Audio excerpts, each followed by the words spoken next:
Bhagavad Gita as it is. We are on chapter 6, and the text for today is text 19. Okay. Hare Krishna, Is someone going to do Mangala Acharan? Yes, Prabhuji. So we'll do Mangalacharan together with Shashwin. Everybody can join in. Kindly unmute if you would like to be heard. But Shashwin can lead us. Shashwin, don't stop. Let's just do the whole Mangalacharan at one time. Hare Krishna. Hare Krishna. Om Ajnanatimirandasya Jnananjana Shalakaya Chakshurunmilitam Yena Tasmai Shri Guruve Namaha. Shri Chaitanya Manobhishtam Stapitam Yena Bhutale Swayam Rupa Kadamayam Dadati Swapadantikam Vandeham Shri Gurun Shri Uttapatakalam Shri Gurun Vaishnavascha Shri Rupam Sadhutam Sagana Raghunathanvitam Tam Sadvedam Swavatam Parijanasahitam Krishna Chaitanya Devam Shri Radha Krishna Padan Sahagana Lalita Shri Vishyakanvitam He Krishna Karuna Sindhu Jagatpate Gopishya Gopikatanta Radha Bhakta Namostate Tapta Kanchana Gauranga Radhe Vrindavaneshwari Vrishabhanusude Pranamami Hari Vanchakalpatarubhyascha Kripasinubhayevacha Patitanam Pavanebhyo Vaishnavebhyo Namo Namaha. Jai Shri Krishna Chaitanya Prabhu Nityananda Shri Advaita Gadadhara Vasari Gaura Bhaktavrinda Hare Krishna Hare Krishna Krishna Krishna Hare Hare Rama Hare Rama Rama Rama Hare Hare Hare Krishna, Hare Krishna. Hare Krishna. Thank you. Hare Krishna. Kindly all mute yourselves. So Prabhuji can start.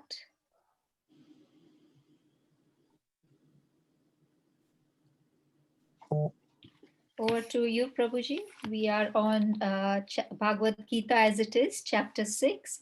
Chapter 6 is called the Dhyana Yoga, and we are on text 19. Hare Krishna. So you kindly repeat after me. Om Namo Bhagavate Vasudevaya. Om Namo Vasudevaya. Om Namo Bhagavate Vasudevaya. Om Namo Bhagavate Vasudevaya. Om Namo Bhagavate Vasudevaya. Om Namo Bhagavate Vasudevaya. Reading from Srimad Bhagavad Gita as it is. Chapter 6, text 19. Yatha Deepo Nivatastho. You can repeat. Yathatipo nivastatstho Negate Sopama Smrita. Nengate Sopama Smrita. Yogino Yata Chittasya. Yogino Yatachittasya. Yunjato Yogamatmana. Yunjato Yogamatmana. Okay, so word for word meanings. Yatha, Yatha as. as Deepa, Deepa a lamp. a lamp. lamp Nivatastha, Nivatastha in a place without wind. In a in a place place without without wind. wind. Na, Na does not. does not. Ingate, Ingate Waver. waver. Waver. Sa, Sa this. this. This. Upama, Upama comparison. comparison. Smrita Smrita is considered. is considered. is considered. Yogina, Yogina of the yogi. of the the yogi. Yata Chittasya, Yatachittasya whose mind is controlled. whose whose mind Mind is is controlled. controlled. Yunjata, Yunjata constantly engaged. Constantly engaged. engaged. Yogam, Yogam in meditation. in meditation. Atmana, Atmana on transcendence. On transcendence. Translation.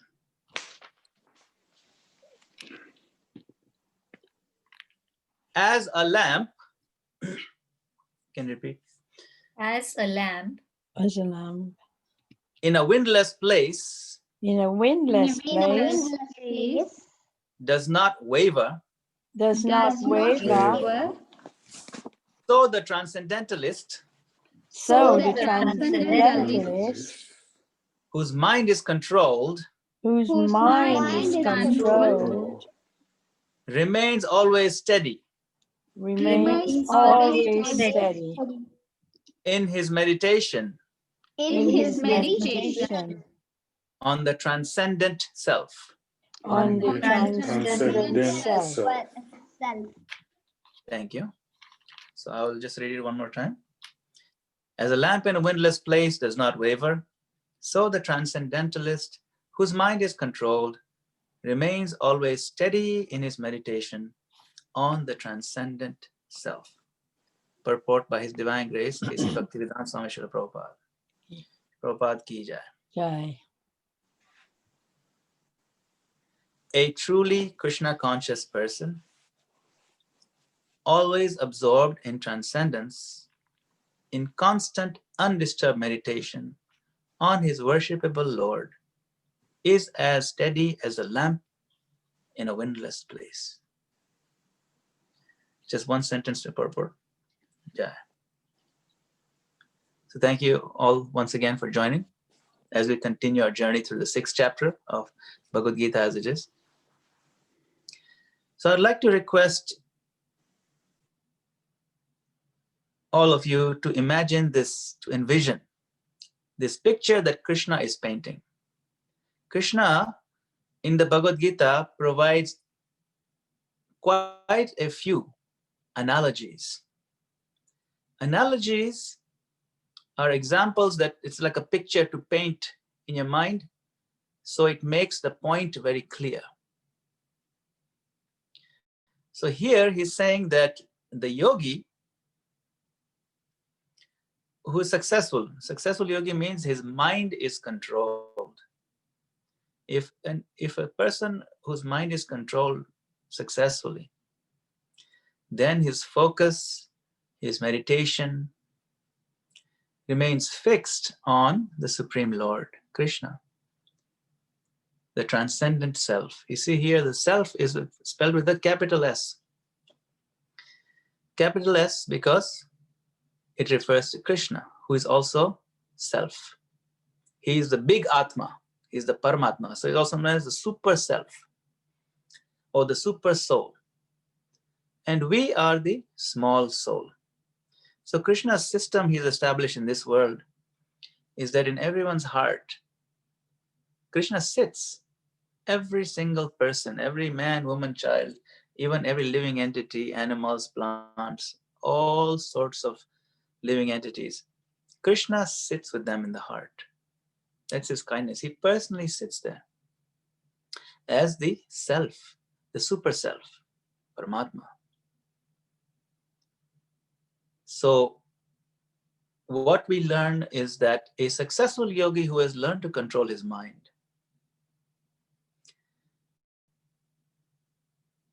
the focus and the connection with Krishna is so steady. Steady means it doesn't waver, it doesn't shake.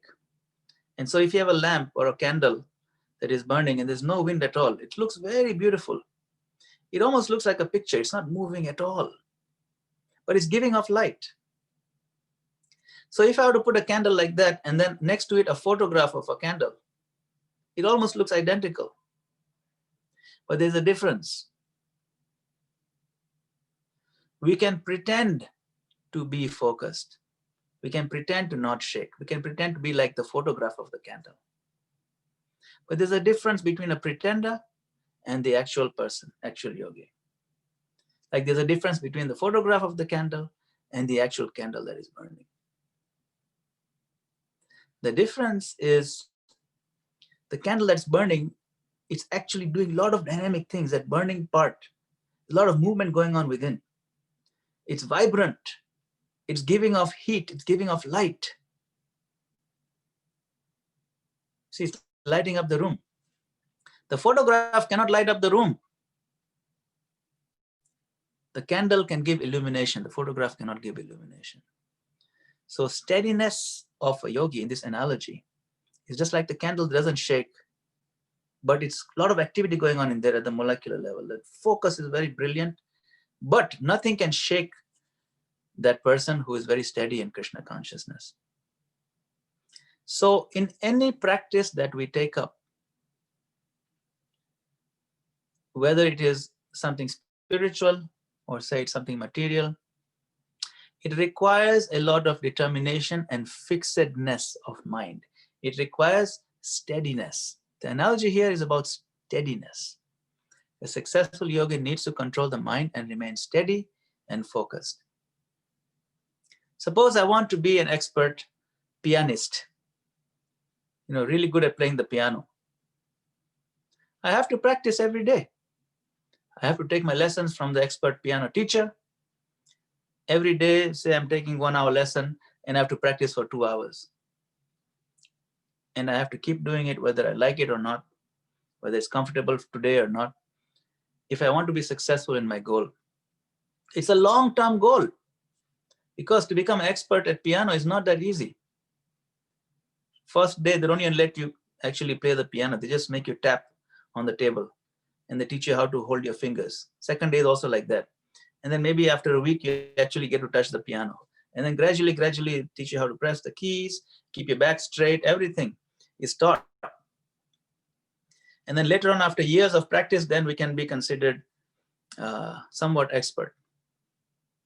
So similarly, any worthwhile goal requires steadiness of mind. Krishna consciousness, the practice of Krishna consciousness is the most worthwhile thing, because it relates directly to who we actually are. We are the spirit soul, eternal servants of Krishna. We cannot be happy being something we are not. So we are thirsty for our connection with Krishna. We are seeking love in different places, but that ocean of love is available only in Krishna consciousness. Other places only give a pretend ocean of love, like a mirage in the desert. Looks like there's so much water over there.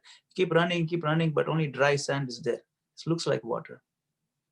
So the pleasures and the so-called goals in this life, in the material plane, aims of life in material world, they're like the mirage. Keep running after them, but they do not deliver on the promise of happiness, the thirst that is within in our heart. Because the thirst is for the real water, for the real nectar, the connection with Krishna, the connection that we have lost, we have forgotten. So our thirst is not because of lack of water. Our thirst is because of our lack of realizing which water to drink, which water to run after. We have forgotten. It's an amnesia. It's a forgetfulness disease. Krishna is accessible to anyone, anywhere, anytime, at any stage of conditioning, because he's in the heart, and anyone can chant Hare Krishna. And if you can't chant, you can remember Krishna, and that nectar is available just by remembrance. So chanting, remembering, hearing about him, glorifying in different ways, serving him, this is the nectar that we are actually seeking. But if we look for it in other places, we will be disappointed. And that is the foundational reason of the discontent of society. So now suppose we've decided that I want to be, okay, Krishna consciousness is nice. Why is it important to be steady? Just like if I want to be a piano expert, it's important for me to be steady in my practice. Similarly, if I want to connect to Krishna successfully, I need to be very steady in my progress. Okay, but why can't I just connect right now? Why do I need to have such a long project about this thing? We're supposed to love Krishna. Okay, I love Krishna. He's beautiful. He plays the flute. I like his painting. I look at it and he's very nice. I love him. Actually, yes, we can say we love Krishna. Like we say, I love strawberry ice cream. I love it. But love actually doesn't just mean words. It's not even a feeling. Sometimes people say love is what you feel in the heart.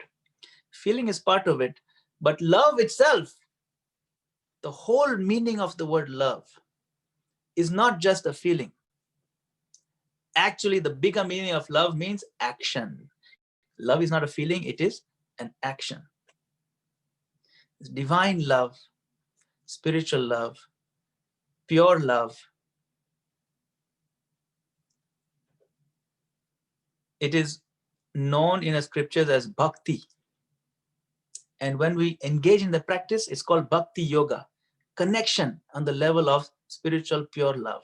Bhakti yoga process. It's a process to reconnect into the loving stream of our original connection of Krishna.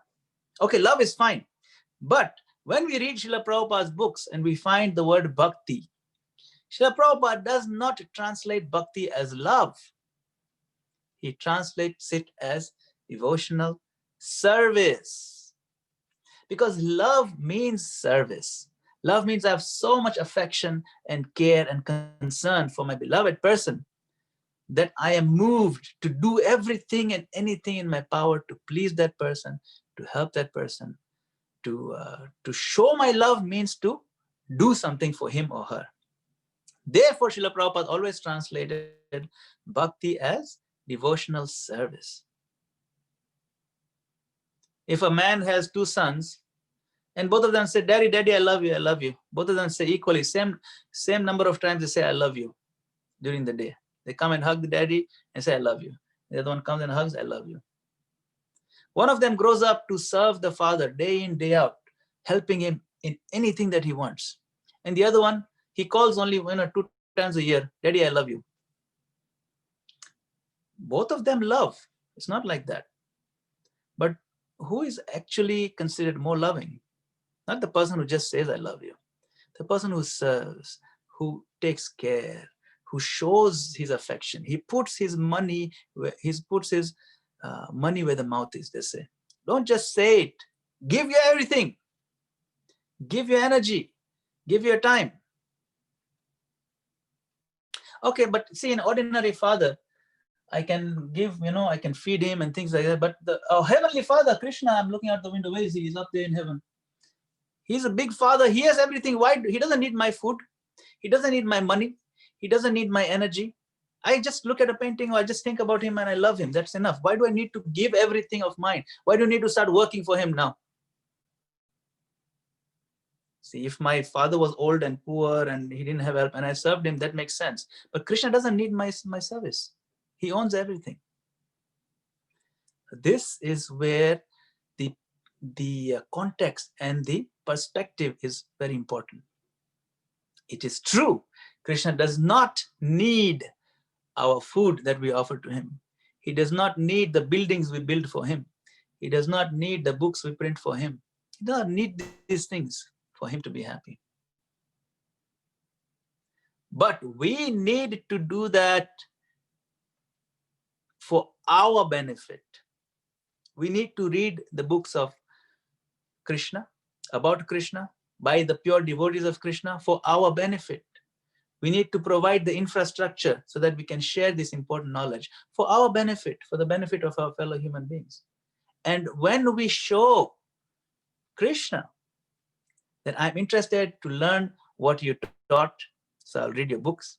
I'm excited to hear about this wonderful process, and I'm interested in sharing with others, so I'll print more books. I will share them, I'll mail them to different people, I'll post them, I will invite my friends, and many friends start coming. I'll make a building for you, and I'll put a nice deity form of Krishna. I'll follow the system that Krishna you have established and how to remember you properly.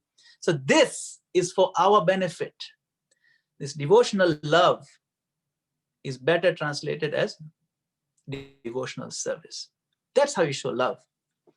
Now, another aspect which is very important of showing love is steadiness. You say steady with Krishna. Don't get distracted every now and then. So this chapter is what?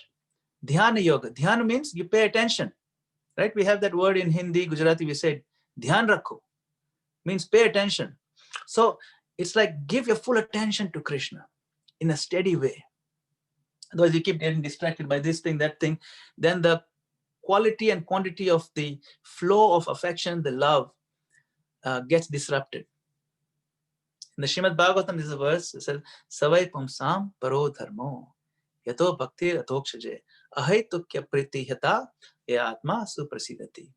That the highest religion, paro dharmo, is to practice is bhakti. Yato bhaktir adhokshaje. Adhokshaje means Krishna. But it has to have two very important qualities. Ahaituki apratihata. Ahaituki means no selfish motive has to be there. It has to be unmotivated by your selfishness. The only motivation is affection for Krishna and recognition of our relationship with Krishna. That is the motive. And the second point is apratihata, uninterrupted. So if it is unmotivated and uninterrupted, then yayatma suprasidati. Then finally our thirst will be quenched. That thirst we were talking about earlier. The spiritual longing that we have. We run after different things here and there. I remember last time I gave that analogy. We have a hole in the heart is shaped like Krishna, and we try to fill it with other things, but nothing will fit properly because it's exactly Krishna-shaped hole. So that thirst is only fulfilled when those two components are there in our bhakti yoga practice. Ahaituki, which is unmotivated, and apratihata, which is uninterrupted. So for that uninterrupted flow to happen, we need to overcome all the distractions of our life. That is not a small project for most of us who are conditioned souls in this world. Why? Because the distractions, they run very, very deep. I have material desires, all kinds of different desires, and they come and pull at me against my progress of Krishna consciousness. So those are the biggest distractions. Maybe I don't have personal selfish desires, but I want to make sure that my family, my friends, my brothers, sisters, everybody, they're taken care of. I work hard for them. So that is not selfish. But in one sense, it is selfish because my brother, sister, my family, I want to make sure they get feed nicely, that they have a lot of money, they can enjoy nice vacations, and they can fly here and there and have a high standard of so-called living. You know, I work hard for them. Not selfish. But actually it is selfish because why am I working hard for only 5, 7, 10 people? Because they're connected to me through the bodily relation.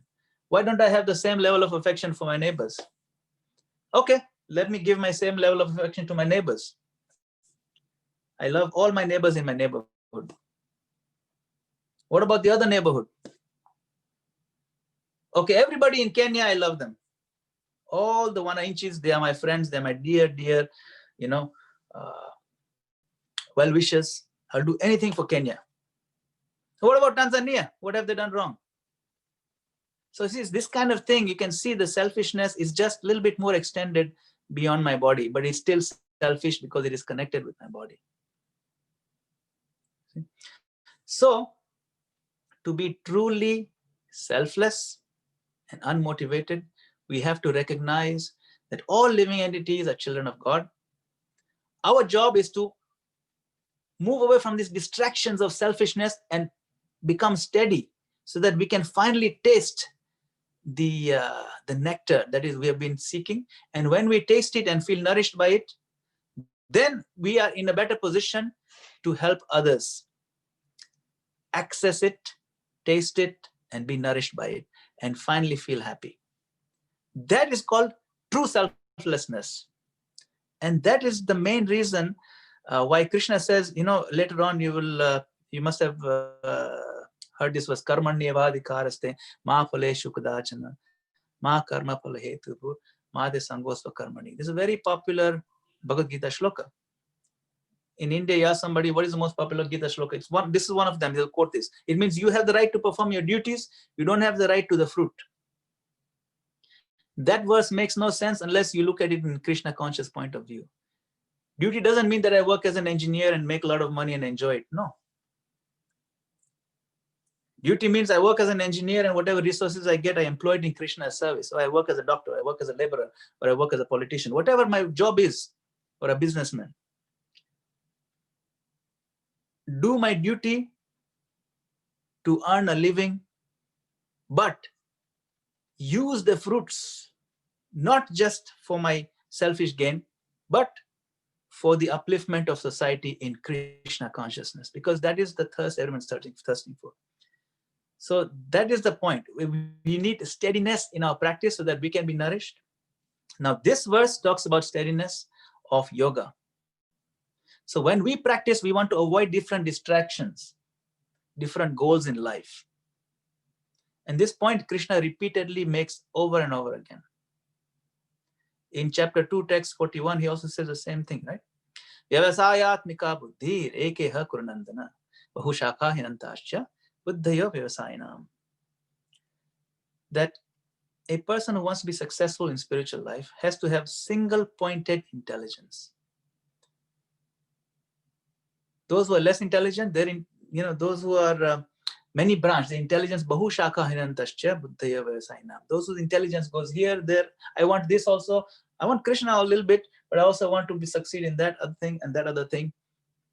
That is against Krishna consciousness, but it's okay. I can do all these things. It's no problem. For that person, this single-minded focus does not take place. The lamp may be there, but it's always shaking by the wind, moving here and there. It is not the same lamp that Krishna is describing in this verse.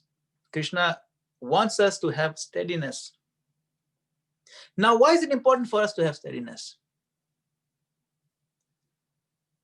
If the lamp is shaking too much, the effect of the lamp gets minimized substantially. If I'm cooking some rice and the flame is just moving too much, and doesn't hit steadily on the pot, it's sometimes on this side, sometimes on this side, then the rice will never cook. If my goal is to get the rice cooked, but my energy source is either turning off and on or it's pointed different ways, then the rice will never cook. Similarly, if my goal is to be Krishna conscious, but my focus is not 100% there, then I will not meet my goal. See? Or it'll take a very long time, it'll be very ineffective. It could take many, many millions of lifetimes also to make significant progress. Therefore, Krishna says, right, in this verse, Yatha Deepo Nivatastho. Nivatastho means a place where there's no wind. Nengate sopamasmrita yogino yata chittasya yunjato yogamatmana. So steadiness and focus is required for any aspect of life if you want to become good at it. If you want to be a good chemist, you want to study chemistry, you want to get a PhD, it takes steadiness. You can't be distracted by other things. You know, same thing with if you want to be any good sportsman, if you want to be a good musician. Similarly, for Krishna consciousness, for sure, because we are not just talking about doing Krishna conscious activity, we're also talking about the undoing of our conditioning, the purification of our desires, because we are conditioned to desire material things because we still think I am this body. We still think that bringing sense objects in contact with my senses will make me happy. Even as we start progressing Krishna consciousness, those old conditioning thoughts will try to pull us down and slow us in our progress. Therefore, it is important to understand the process, to avoid the things that will slow us down in Krishna consciousness, to take up very wholeheartedly all the activities that will increase and intensify our Krishna consciousness, and to learn how to behave properly with the world and with each other, with as human beings. That all that comes on the training of Krishna consciousness. How to be good to everybody, how to be smart about certain people. Everything is there. You know, sometimes people think, oh, you become devotee, people will fool you, you become very simple-minded. No. Actually, devotee means very expert in understanding how people work, who is a cheater, who is not a cheater, whose company to avoid, whose company to take more, who to serve, who to make friends with. All this science is very subtle, very deep. It's all given. Nectar of instruction. Our acharyas have given this. Srila Prabhupada has given all this information in his wonderful books. And the entire International Society for Krishna Consciousness is aimed at educating the masses on this very relevant, very important science of Krishna consciousness. And it is aimed at providing access, direct access to the happiness that we have been looking for. You know, long time ago, someone asked me, what is, before I came to Krishna consciousness, what is your goal in life? So I want to ask all of you. Suppose before you come to Krishna consciousness, someone asks you this question, what is your goal in life? What would you say? Please, you can participate now. You can unmute and say. Sense of purpose. Yeah, no, what is your goal? I'm not asking for the definition of the goal. What is your goal? I think it's to serve, isn't it? To be part of the community and not leave anybody out despite their status. Yes. But that doesn't happen even in Krishna consciousness. It doesn't happen. Right. So the point is, let's focus on the question here. Yeah. What is, if someone asked you before you came to Krishna consciousness, yeah, what is your goal in life? What would you answer? This is my goal. To be inclusive, to make sure everybody is getting a share of what we deserve to live, obviously. Okay, it's a good goal to try to be as inclusive as possible, to include others. Yeah. Anyone So, else? Prabhu, If someone, yes, go ahead. Prabhu, are you saying that before joining the Krishna consciousness? Yes. Yeah? Yes. What was the goal? If someone asked you before you learned about Krishna consciousness, if someone asked you, what is your personal goal in life? Okay. What would you answer? I would say to have a nice job, nice family, and enjoy myself in this material life. That was the previous goal of my life. Yeah. Yeah. That's a very standard goal that most people will live by. If they're answering honestly, they will Mm. say this. If they're Have a answering good honestly, house. Let the daughters get married to a good Doctor, family. lawyer. Have a good family Everyone wants their to daughters to get married to a doctor, a lawyer. Definitely, it's true. Yeah, it's Yeah, true. those are good goals in life, Are they? Are they good? Yeah, those are good goals. I mean, everyone, you ask them, what will they say? That's a good goal, right?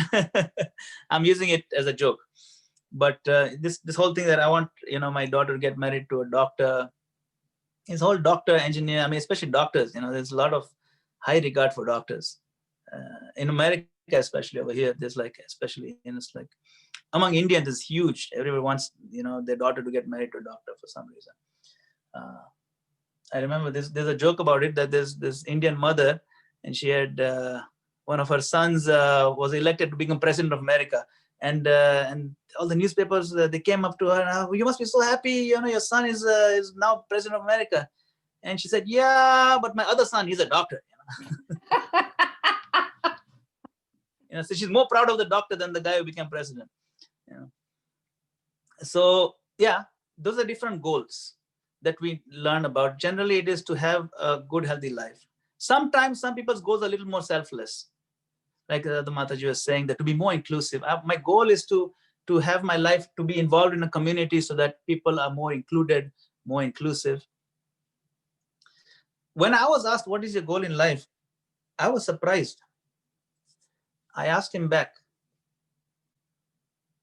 See, your question, what is your goal in life, assumes that life has to have a goal.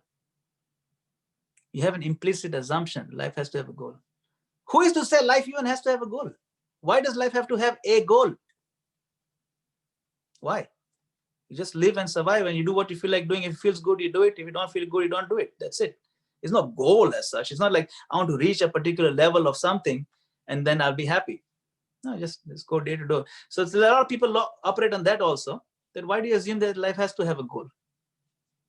So after learning about Krishna consciousness, I didn't even know life has to have a goal. And some people either operate on that platform also, which I was operating on. Because you see, okay, you go through school, try to get a good grade, and then depending on your level of intelligence, then you get placed into the whole machine of the world, where you get either a nice high-paying job like a doctor, or you have to end up doing end up driving a bus for a living, or cleaning the streets, or whatever, depending on the level of what I can accomplish. And maybe if I'm a businessman, then depending on my level of connections and contacts, or if I'm a politician, I can learn how to manipulate people. There's so many things. People have their particular goals, but a goal is something that they have in mind, that okay, for a politician, the goal is to become the president of that particular country. That's the highest goal. For maybe a lawyer, it would be to go into law firm and then become the president of that law firm within 10-15 years, or become partner at least. If I'm a sportsman, my goal is to get Olympic medal. Beyond Olympic medal, there's nothing. Olympic gold is the highest goal you can have in a particular sport. So these are different goals that people have. But these goals, they call them in Sanskrit Parampadam, the highest spot that you want to be in your goal in life. Some people who are transcendentalists, who want to come out of this material cycle, their goal is to transcend matter and reach the spiritual platform, but in an impersonal way. Just absorb into the light, spiritual light, the Brahma Jyoti. That is the goal. Some others who are not so transcendentalists, but they want to come out of the earthly level and go to heavenly planets like Indra Loka and things like that, and to enjoy millions and billions of years of very refined sense enjoyment. Much better than anything found here. That is another goal.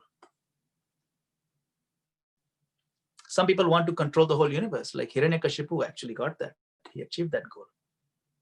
So there's different levels of goals in life. There's a verse in Srimad Bhagavatam. This is actually the prayers of the demigods praying to Lord Krishna in the womb when he was not even born yet, but he was in the womb of his mother. And they prayed, Ye Nerindaksha Vimuktamaninas Tvayasta Bhavad Avishuddha Buddhaya Aruhya Krichrena Param Padam Tata Patantiyadha Nadrita Yushmadangraya. That, oh my Lord, there are many people who work very, very hard to reach what they call the Parampadam, their goals. But when they reach those goals, they always fall down, Patantiyata. And they work very hard. Aruhya Kruchrena, they stab so many backs to get to that point. But they fall always. Why? Anadrita Yushmadangraya, because they've disregarded your lotus feet, your personality, your personal form. They've disregarded it. And therefore, anybody who reaches what they think is their goal, if it does not involve Krishna, the personality of Godhead, they will fall from that. Say its goal is to be inclusive to the whole community. Inclusive in what? Oh yeah, come eat together. We'll come eat together. How many are you going to feed? What are you going to feed them? What about their next life? What's going to happen to them? We can be very open and inclusive, but what is the goal after this, at the end of this life? Where do they end up? Oh, that doesn't matter. My goal is to just feed people. No, we have to see the bigger picture. That is where science comes in. We can't be so myopic, short-sighted. Therefore, it is not possible to have any truly long-lasting goal unless Krishna is the main part of that effort and initiative. And so coming back to this verse again, to reach any goal, we need to have steadiness, just like the lamp in the windless place. And definitely for the goal of yoga, which is to reconnect with Krishna, it is important for steadiness so that we can make progress on this very, very difficult path. All right. So thank you very much. I'll pause over here and we can have some discussion for a few minutes. Hare Krishna. Hare Krishna. Prabhuji, there are questions on the chat. Okay. Let me see if I can see the chat. 1 second. Go to chat. Okay. So the first question is from Avinash Prabhuji, and he's saying, living in this world, we are diverted to family, social, and other leisurely activities. How do we balance these to become steady and fixed in our spiritual life? Yes, very good question, very relevant question, very practical question. So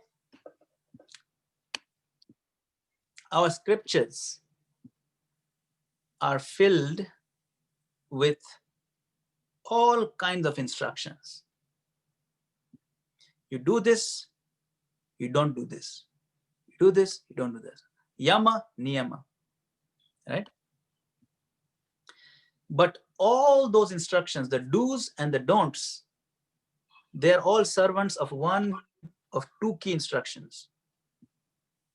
Smartavyo satatam Vishnu, vismartavyo najata chit. Sarve vidhi nishedasyur, etayor eva kinkara. Always remember Krishna and never forget him. Two are given. One is a vidhi and one is nisheda. One is a do, one is a don't. Always remember Krishna, yes, do that. Never forget him, don't forget. So yes, do this, don't do that. All the do's and don'ts of the scriptures are servants. Etayor eva kinkara. Kinkara means servant of those two instructions. Follow.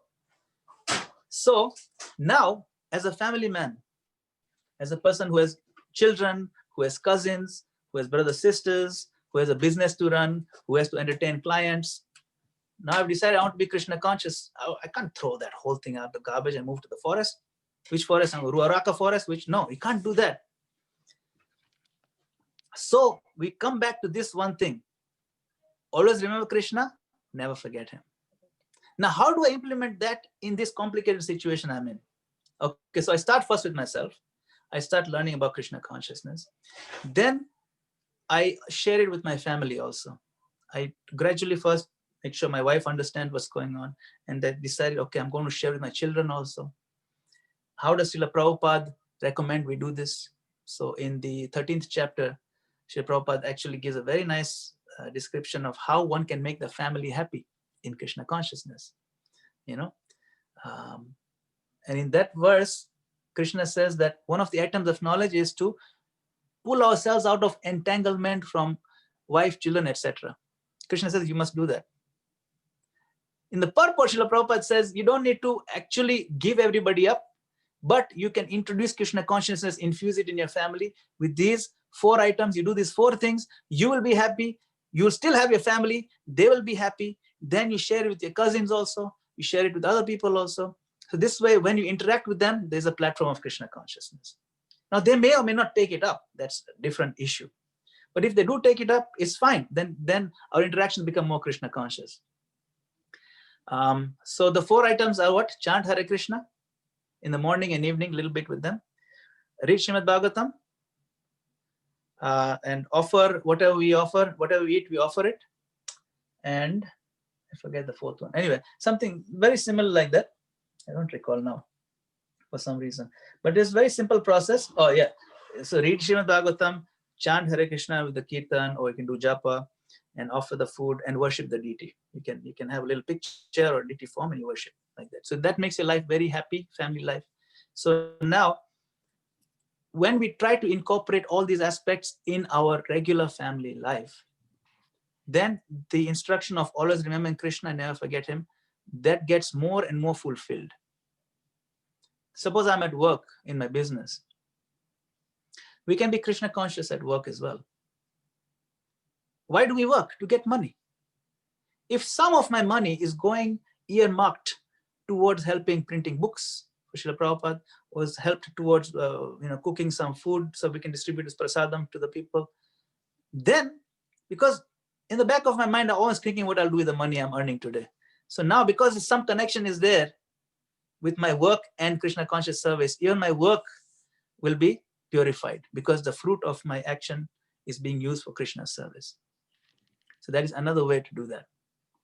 Then even beyond that, at work, people say I'm very busy, I'm working 8-10 hours a day non-stop. Nobody works non-stop. Everybody takes a little break. Even in the computer, you look up, sometimes you think you're daydreaming what you'll do with the money or where you'll go for vacation next year.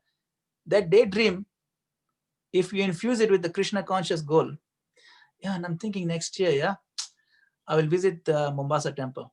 Of course, I'll see the beach also, but Mombasa temple is very nice. I heard there's doing nice kirtan. Oh, when I go to India, I'll go to visit Vrindavan. Krishna was born in that area, Mathura. So then now your vacations change. Even so, then in between things, you're daydreaming, you try to be Krishna conscious.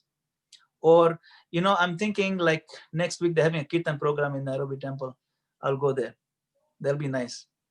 Maybe I'll give a small donation to that program also. So like your goals start moving towards Krishna conscious. So even when you're working, when you take breaks and you think of other things, your daydreams become Krishna conscious. So to answer your question, Prabhu, it is possible to find creative ways to infuse Krishna in our daily lives by incorporating it in our relationships and by adding Krishna different ways in our thought processes and making ourselves more happy that way.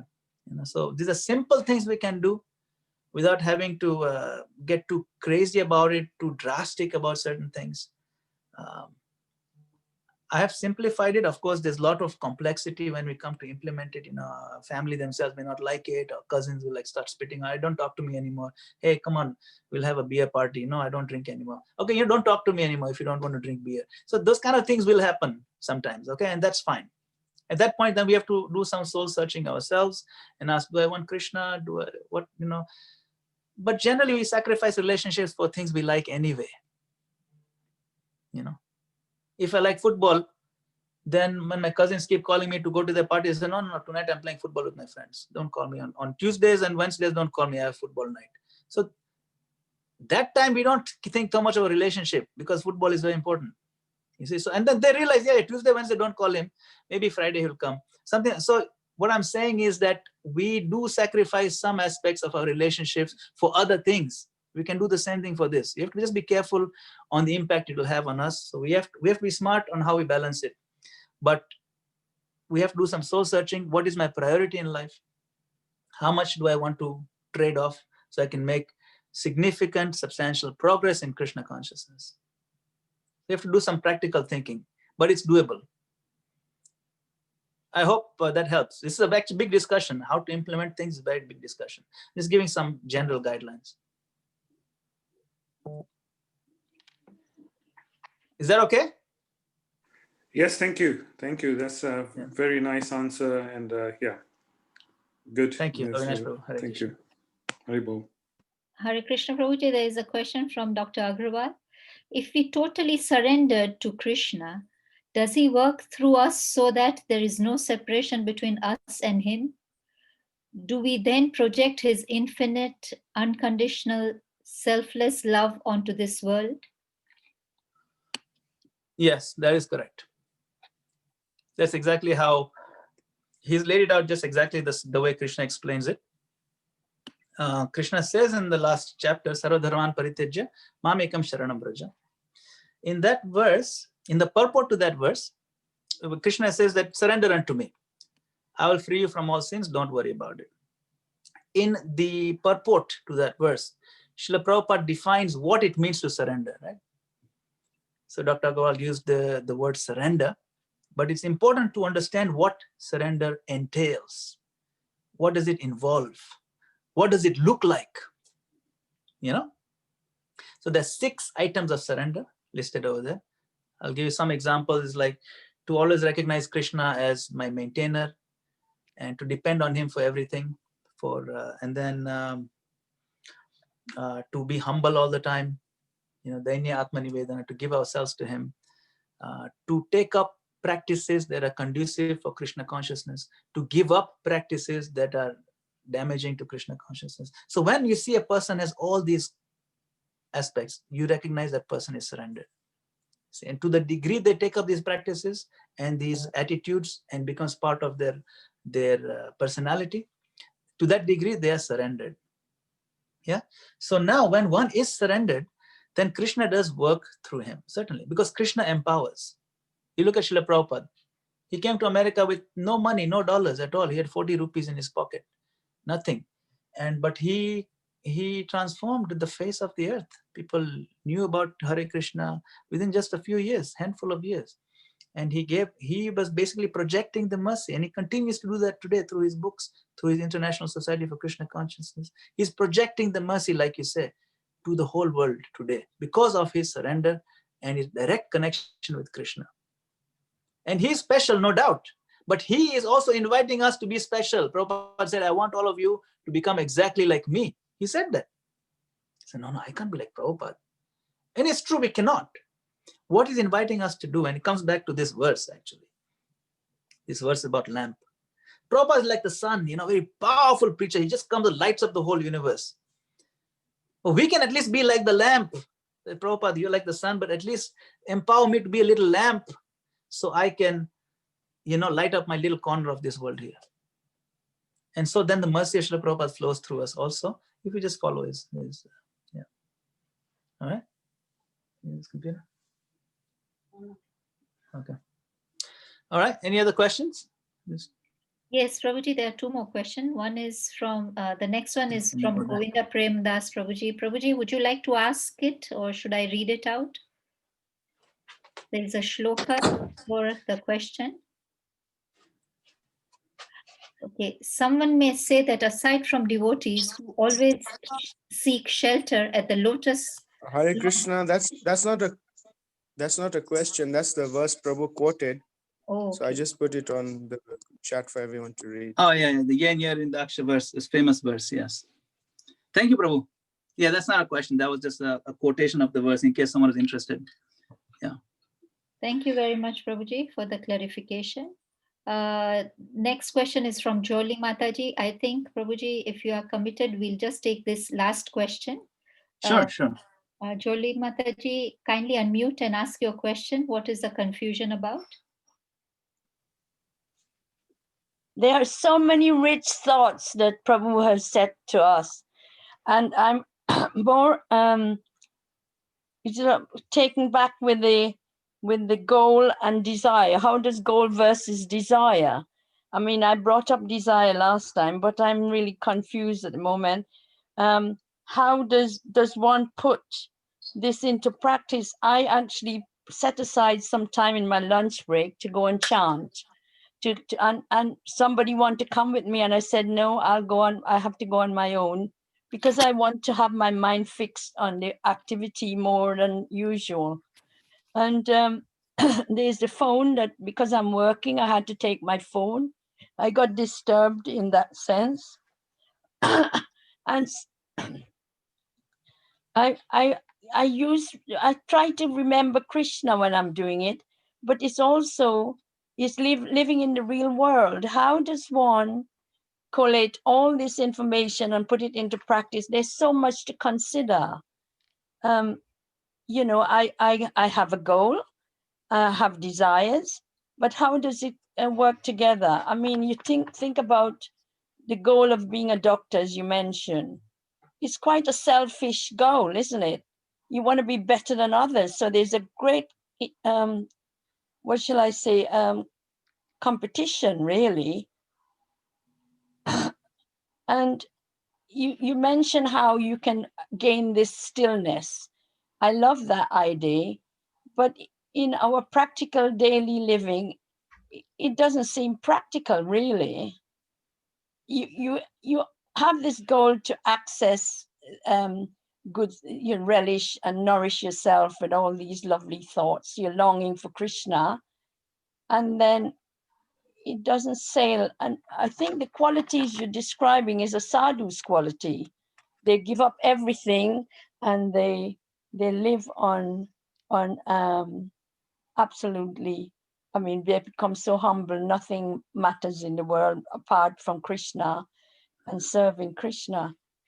How can we all be in that state? That's what my big question is. Sorry, I am confused. Okay. So yeah, that's a good question, because sometimes when we hear these descriptions of a fully self-realized soul, we see that no, that level of steadiness. Yeah, I understand what you're saying about your steadiness, but I don't see how it is practically possible for me to become a sadhu.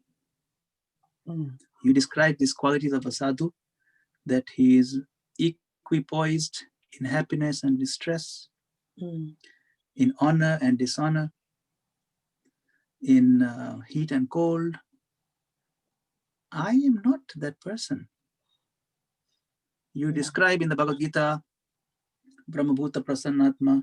He's a person who is on the spiritual platform. He doesn't have any lamentation or hankering. Na shochati, na kankshati. No lamentation, no hankering. And he's equally disposed to all the living entities, sama sarveshu bhuteshu. Then only does he become a bhakta. Then only does he mad bhaktin labate param. Then only does he gain Krishna conscious, this devotional service platform. Are you kidding me? How am I supposed to, not have any hankering lamentation? How am I supposed to see all souls as equal? I can barely see my own children as equal. What to speak of other souls? I'm supposed to be equipoised in anger. I'm not supposed to have any anger. I keep getting angry all the time. Even smallest thing irritate me. So, if you say I need to be all this before I can become Krishna conscious, there's no scope for me. Seems an impossible thing. You're painting this high, lofty picture, and here I am where I am. How do you expect me to become Krishna conscious when the goal is so high? It's impossible. Another point is, when I'm seeing other people who are claiming to be devotees, they don't seem to have these qualities that you're talking about. They walk around with the shaved head and the shikha, and they wear the tilak and they wear the dhoti and everything, but they get irritated all the time. They are also, some of them also selfish. Some of them are also, having other desires. So I don't have any examples to follow to see day to day. I don't see it practical in my own life. How is this possible? So, am I framing your question correctly, Mataji? Absolutely, just what I'm feeling and thinking. Yes, I'm just rewording it. I could not articulate it as well as you did, because there's so much to think about. Yes, it's a lot. But I think I'm rewording what your concerns are. For clarity. So, and these are very genuine, very valid concerns, and it is enough for anybody to completely give up the process out of frustration. Yeah. Out of frustration, definitely. So this is the way I understood it, is that this Krishna consciousness is a science, just like chemistry. Okay, it's not any different from going to the university and learning chemistry and trying out. Okay, so I go to the lab, to the lecture hall, and the professor shows me, okay, you write all the chemical formulas, and then you go to the lab, he also teaches you, okay, you mix these two and you see the color will change and all that. And when you see all this color changing and everything, your faith increases in the process. The chemistry is pretty cool, and you become more expert, and you can also be able to use that knowledge to now create your own chemicals that you can then use for practical things. Like I know how to make bleach now. I can use bleach for cleaning my bathroom. I know how to make an insect spray that keeps the insects away. I spray it on myself. So I'm using now the chemistry for something that is useful. Same thing in Krishna conscious process.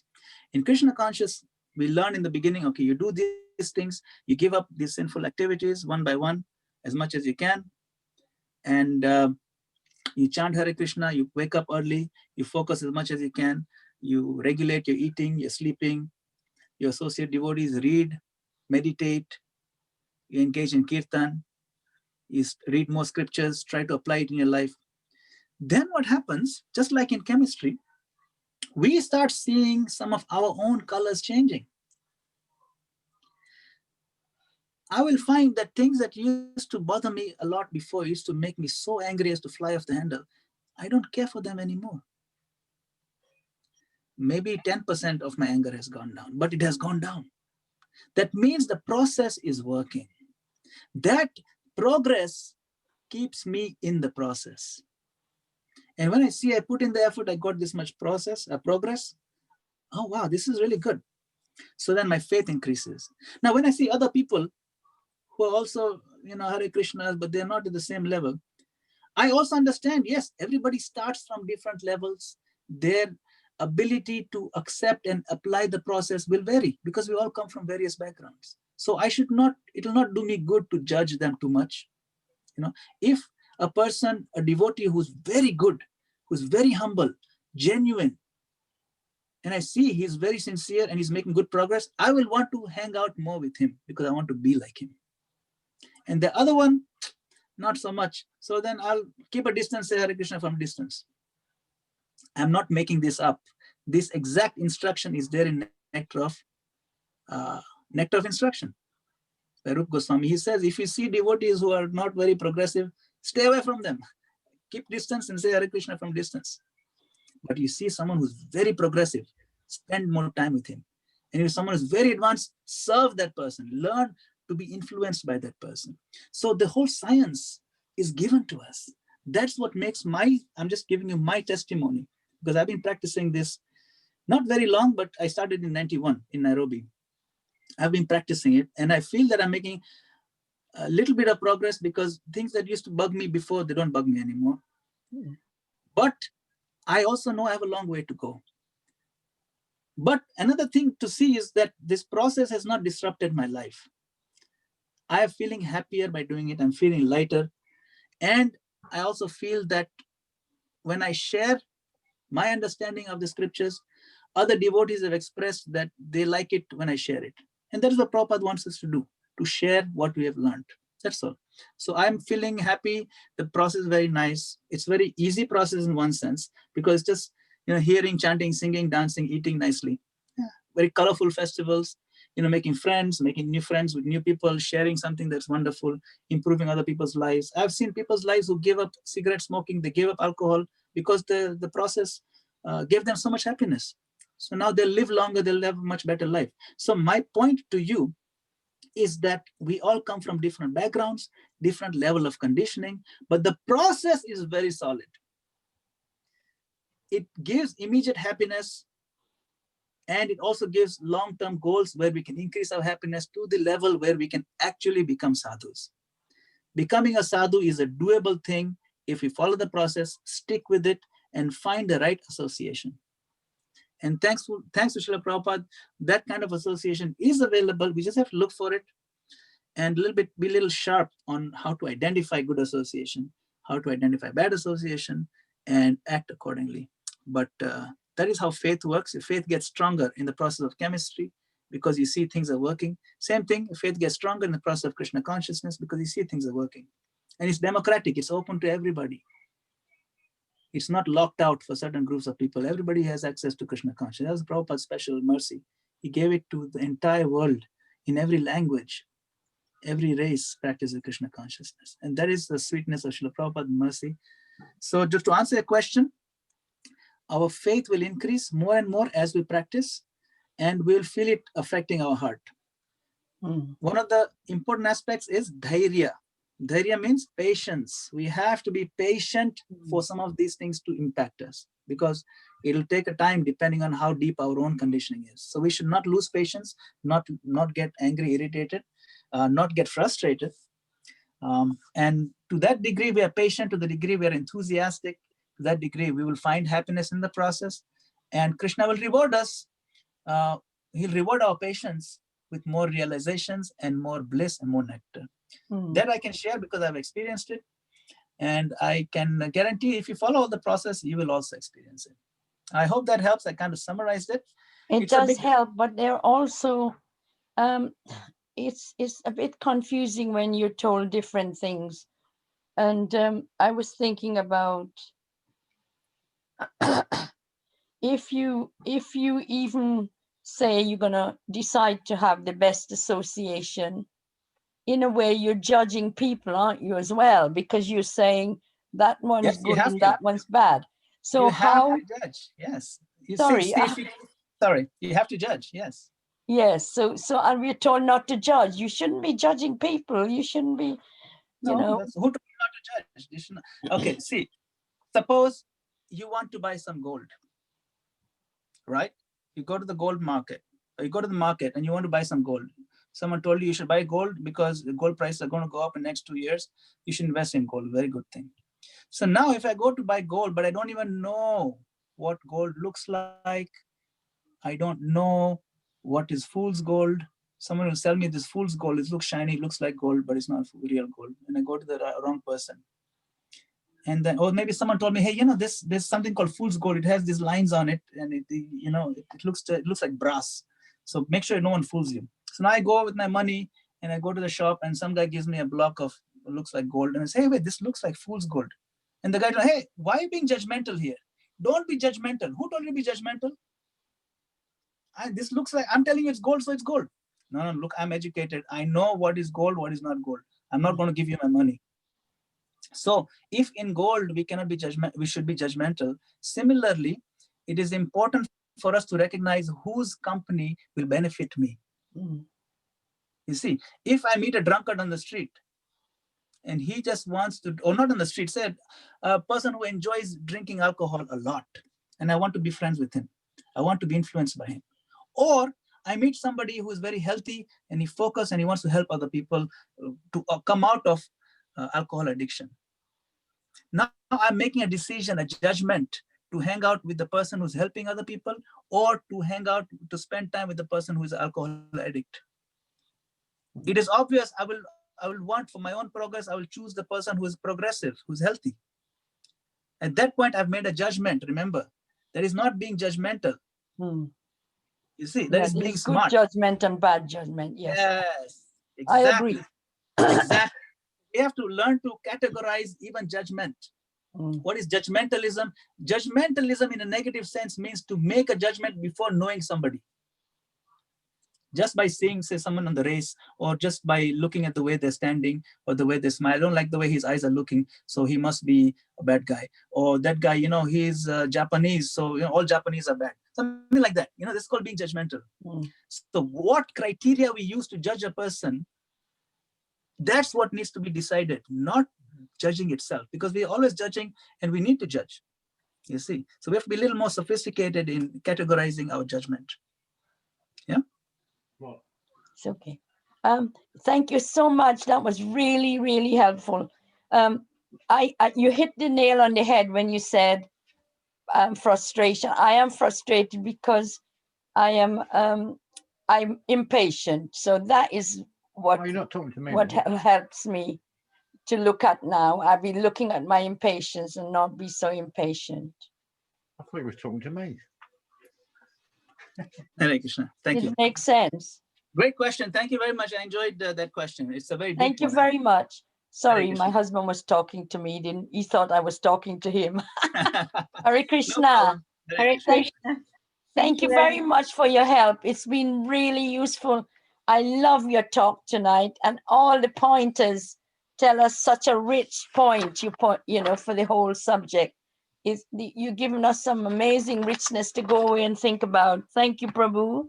Thank you very much, Julie. Hare Thank you very Krishna. much. Hare Krishna. Hare Krishna. Thank you very much, Prabhuji. Sorry for taking a little more of your time. Yes, sorry. All right. That's all Prabhuji, will you be able to join us tomorrow?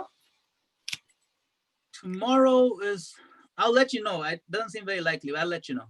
Okay. I'll let you know in a couple hours. Okay. Okay. We hand over to Path Prabhuji. Dandavat Pranam, Path Prabhuji. Please close the session. Hare Krishna, Prabhuji. Thank you very Hare much, Prabhuji, for your wonderful class, and it is very nice. And we can learn how we're supposed to be steady, like the lamp, when it is not wave, when there is no wind, so that many thoughts will come, and many negative thoughts, so many thoughts will come in the mind, as we are in material body. But how became we steady like the lamp, and we can focus like a dhyana. We can meditate it on the supreme soul. Then we'll be happy and we achieve our goal. It's not very wonderful session, and it is, I think, it is help to everyone.